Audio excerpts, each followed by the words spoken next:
Charlotte Pearl Glouser, my grandmother, was born on May 30th, 1924 in Burbank, California, the second of 6 children.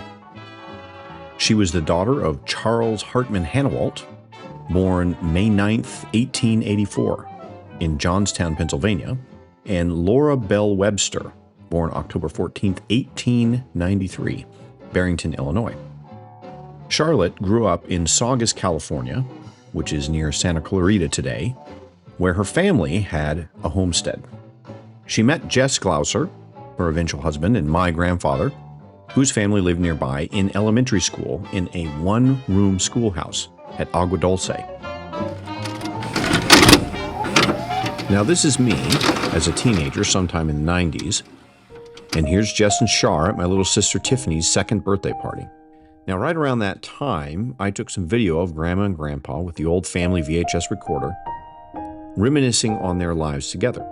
So let's let Jess and Char themselves pick up the story of their courtship.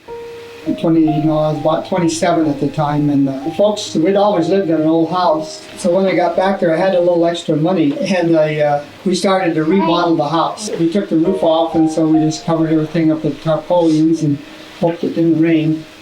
But we finally got it put back together. While I was doing that, Char's dad helped us, came down and helped me build some rock walls and concrete floors. But I'd known them for years, Char's mom and dad. Then I was doing some work up near Char's home. One day I was going by their place, and Char was sitting on the porch, so I stopped in and visited. She had paint all over it. She'd been painting someplace, shelves or something in the house, the cupboards. But the Bevanses had a picture of Char, a graduation picture. And so they was always saying, well, there's a girl that you'd ought to get to meet, to me. And, I remember when he went to Mercer, I'd heard from my folks that he had gone back there. When he came back, somebody said that he was interested in going to Westmont College. That was up near Santa Barbara, and I thought, told my roommate, hey, I know him. Our first date was a hayride. The pretty good friends of mine, Char got to know them too, the Luglunds. He'd organized a hayride, and so Char and I went on that, and that was our first date. I remember it was a real nice evening, full moon. We'd also gone to a sunrise service. That's the first place we'd met since going to grammar school that I really, to notice each other. I had gone down to my folks over Easter, and we went to the sunrise service. You know how in the morning, how nice it is. When he sang, I don't know if he sang a solo, but his voice just stood out. When I met Char, I realized that there was no doubt in my mind that I could marry her,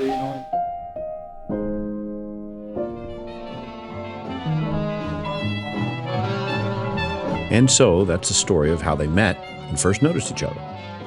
But let's back up just a touch.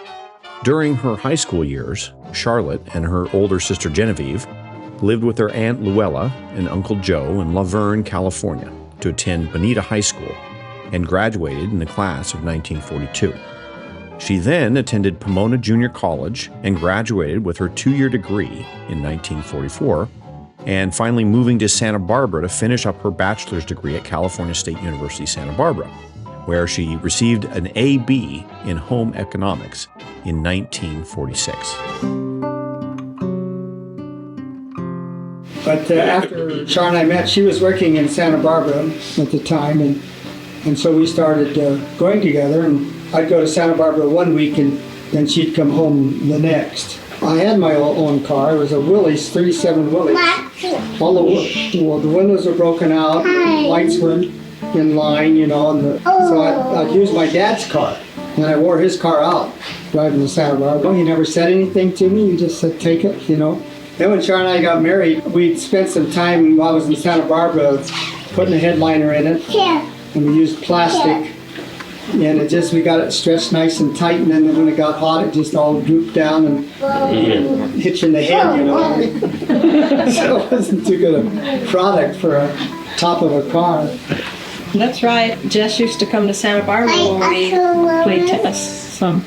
I started playing tennis in 1939 when I was in high school. No, I think that, I just told Char that I loved her and that I would like to marry her, and she said yes. She said yes, and Charlotte and Jess Grant Glouser were married in Saugus, California, December 21st, 1948, at the home of their good friends, Aidan and Clara Bevins. Our first place we lived was in Fraser Park, which is a little mountain community. It's on the ridge route between Bakersfield and Los Angeles. And it was an apartment that was half underground and half above.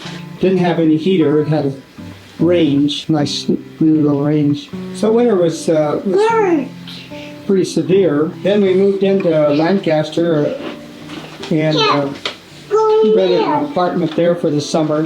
Worked at the school. Pam was born there in Lancaster and decided I wanted to go back to school, and Char agreed. And that's where I started crop dusting. And Mel was born in San Luis Obispo, and Linda was born in San Luis Obispo while we were at school. Char liked to say that she was granted the degree of PhD, or Pushing Hubby Through, by Cal Poly in San Luis Obispo, in recognition of her service of aiding and assisting her husband in his degree in agriculture. During that time, she was licensed as a clinical laboratory technologist, and so was able to work as a laboratory technician, all the while working as a full-time homemaker while Pam, Mel, Linda, and Jan were growing up. It was a good marriage because we knew the family. Char's family, her dad came from a family who were elders in the Brethren Church. Bart's family from Pennsylvania. Both of our forefathers came from Pennsylvania.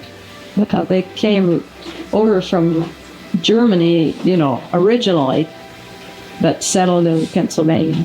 My great way back grandfathers came over on a ship from Germany. The woman he married, after he had worked out his time, well, he knew where she was, and he went and asked the guy that she was working for if he couldn't pay for the rest of her time so they could get married. And they liked her and him too, I think. Because I remember, they not only agreed to that, but sold him some land so they could get started.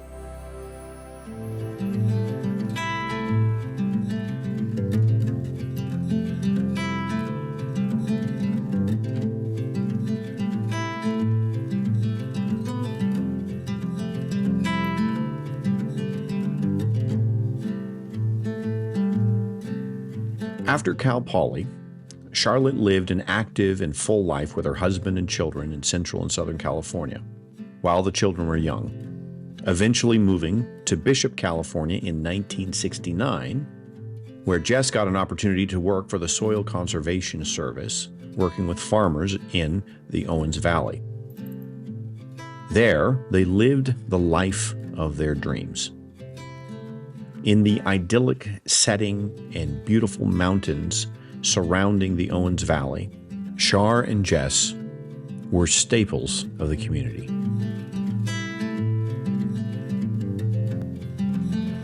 There's Johanna, watching her favorite pastime, horses. Kelly, watching her step carefully across that cold water. And there goes Linda and Robin. Oh yeah, look at that hairdo. Who else do we have here? Yeah, I see here. How's he doing? Kind of unsteady, but I think with a little help he's going to make it. Hey, hooray, he's got her across. One other tender-footed mountain climber.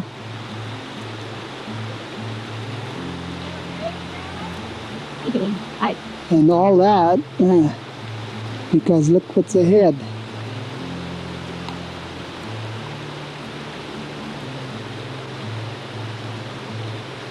What beautiful wilderness backcountry.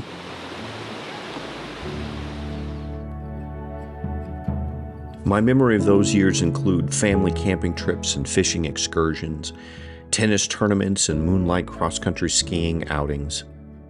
Seeing the smiling faces of my grandparents at school plays and Little League games, receiving haircuts and handmade gifts from my grandmother, learning photography and fly fishing and baseball and how to drive from my grandfather, Vince Scully and the Dodgers on the radio, and the taped tennis matches of Steffi Graf on the television.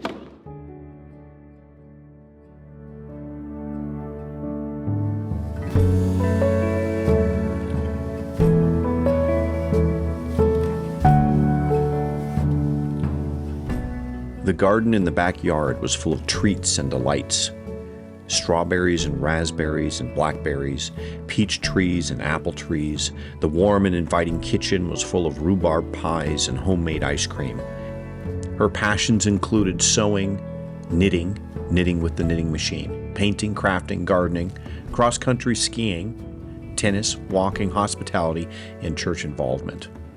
Along with Jess, Char enjoyed square dancing, belonging to the tennis club, helping and hosting the local food co-op, and upon retirement, volunteering at the senior center. She was known to be the smiling face behind the counter at the local Christian bookstore in Bishop, California, there on Line Street, for years and years. As a grandson, you couldn't ask for a more wonderful set of heartfelt, attentive, hardworking, generous, and inspiring grandparents. The view of Mount Tom and Wheeler Ridge from the front yard of that house on Rocking W Drive, and the cobalt sky and the white mountains which could be seen from the backyard, will forever be infused with the resonance of the works of love done in that little place, in that little town. Happy Father's Day, Grandma. Father's Day, Grandma. Thank you. You look good. Yeah, that's neat, you guys.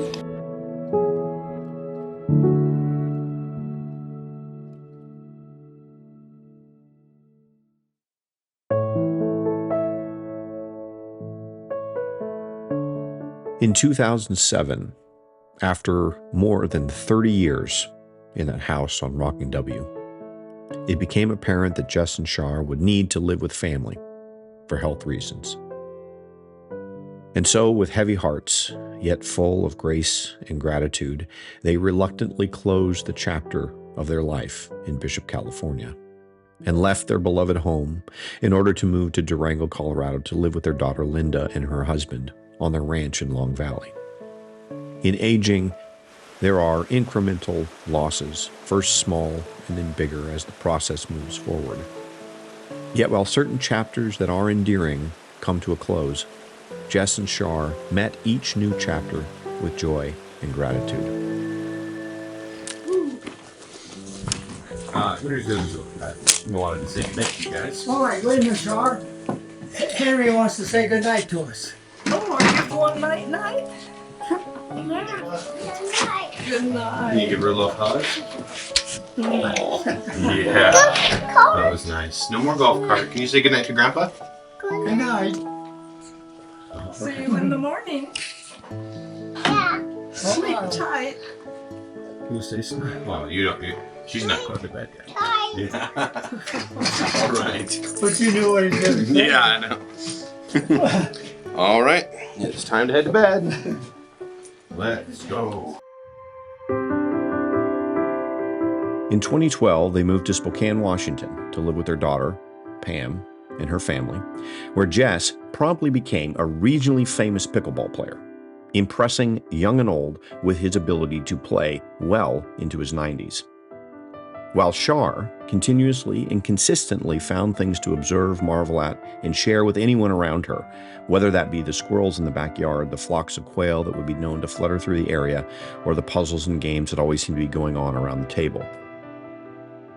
In 2017, after one of his daily walks around the neighborhood in Spokane, Jess's old heart finally gave out.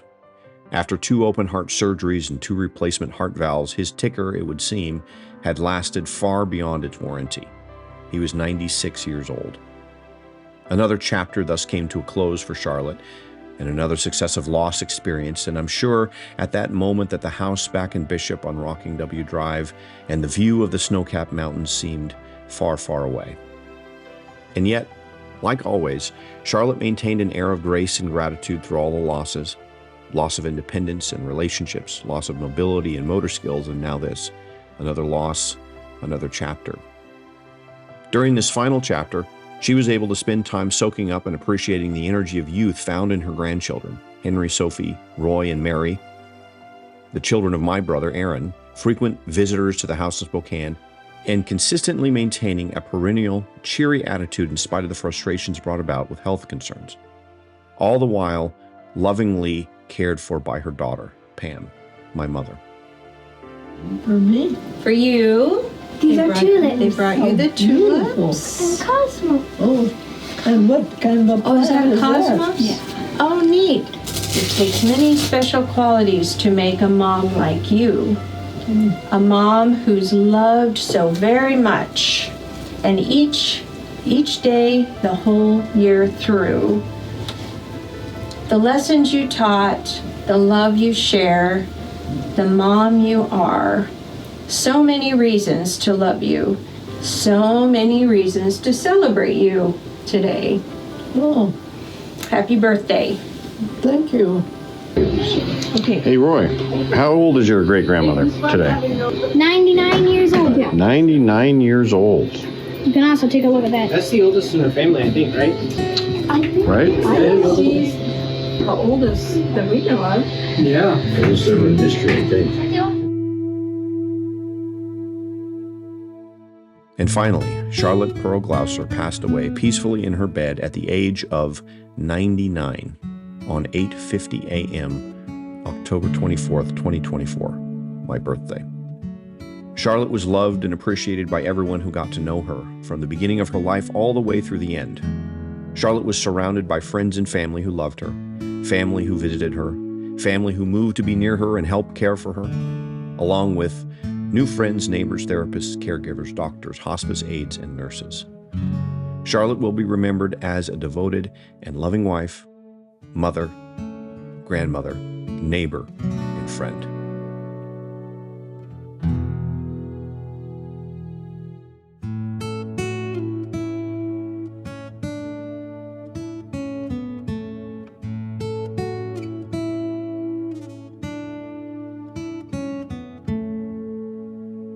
"99 years. What a century it was." Charlotte Pearl Glouser, Char, Grandma, Mom. On behalf of all of your children and grandchildren and great-grandchildren and great-great-grandchildren, as well as extended family and friends, we have this to say. We love you and marvel at the life of grace, service, dignity, gratitude, joy, and laughter that you lived. May we rejoice to see you again someday on the other side of the veil.